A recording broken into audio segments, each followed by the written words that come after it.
আসসালামু আলাইকুম রহমতুল্লাহ। সত্য মিথ্যা দুইটা চির পরিচিত বাক্য। এই দুইটা বাক্য দিয়ে পৃথিবীকে সাজানো। এই দুইটা বাক্যকে কোনো মানুষ তার জীবন থেকে মুছে ফেলতে পারে না।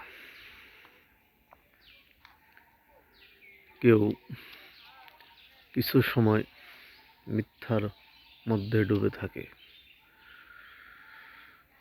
আবার কেউ কিছু সময় সত্যের মধ্যে ডুবে থাকে।